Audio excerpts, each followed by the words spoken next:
சிங்கபுரம் என்ற ஊரில் ராமன் என்ற வியாபாரி வாழ்ந்து வந்தார். அவர் மிகவும் ஏழ்மையில் இருந்து தனது உழைப்பால் முன்னுக்கு வந்தவர்.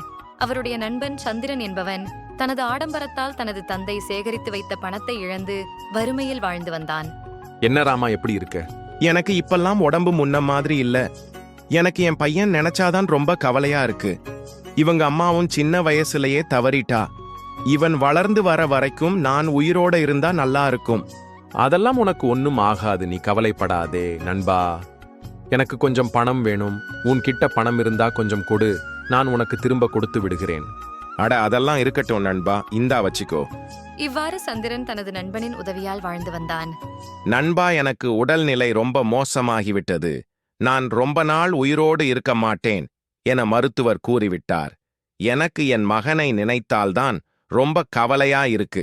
நான் போனதுக்கு அப்புறம் நீதான் அவனை நல்லா பாத்துக்கணும். இதில் 15,000 பொற்காசுகள் இருக்கு. இதை நான் என் மகனுக்காக சேர்த்து வைத்தது. இதை வேறு யாரிடமும் கொடுக்க எனக்கு நம்பிக்கை இல்லை. இதை நீ வைத்துக்கொள். என் மகன் வளர்ந்ததும் நீ உனக்கு விருப்பமானதை அவனுக்கு கொடு, போதும். சிறிது நாட்கள் கழித்து ராமன் உயிர் பிரிந்தார். நாட்கள் கடந்தன. ராமனின் மகன் வளர்ந்து பெரியவனானான். அவன் சந்திரனிடம் சென்றான். என் தந்தை உங்களிடம் கொடுத்த 15,000 பொற்காசுகளை எனக்கு நீங்க திரும்ப கொடுத்தால் எனக்கு கொஞ்சம் உதவியாக இருக்கும். உன் தந்தை இறக்கும்போது எனக்கு விருப்பமானதை உனக்கு கொடுக்கச் சொன்னார். வீணாக பூரா பணத்துக்கும் ஆசைப்படாதே. இந்த 1000 பொற்காசுகள், இதை எடுத்துச் சென்று எங்காவது போய் பிழைத்துக்கொள். இவ்வாறு என்னை ஏமாற்றுவது உங்களுக்கு அநியாயமாக தெரியவில்லையா?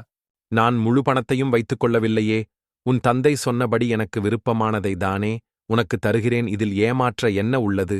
இதனால் மனமுடைந்தவன் மரியாதை ராமனை சந்தித்து நடந்தவற்றையெல்லாம் கூறினான். சரி, அவரை அழைத்து வா, நான் தீர்ப்பு வழங்குகிறேன். இந்தச் சிறுவன் கூறுவது உண்மையா? ஆம் ஐயா.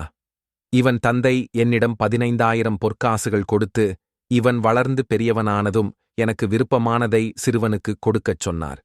அதன்படி நான் இவனுக்கு 1000 பொற்காசுகள் கொடுத்துள்ளேன். அதுவே பெரிய தொகை. உம்முடைய நண்பர் சொன்னவாறு நீங்கள் நடந்து கொள்ளவில்லையே. எப்படி சொல்றீங்க?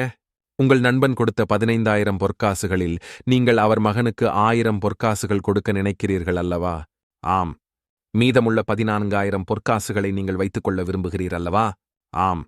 ஆக உங்களுக்கு விருப்பமான 14,000 பொற்காசுகளை நீங்கள் அவர் மகனுக்கு கொடுத்து விடுங்கள். மீதமுள்ளதை நீங்கள் எடுத்துக்கொள்ளுங்கள். இந்த தீர்ப்பை கேட்ட சந்திரன் வியப்படைந்தான். சிறுவன் மகிழ்ச்சியோடு அந்த பணத்தை பெற்றுக்கொண்டான். மரியாதை ராமனின் கதைகளை தொடர்ந்து கேட்க இந்த மை டியர் மாயாவி சேனலை சப்ஸ்கிரைப் பண்ணுங்க மற்றும் இந்த வீடியோவை லைக் பண்ணுங்க.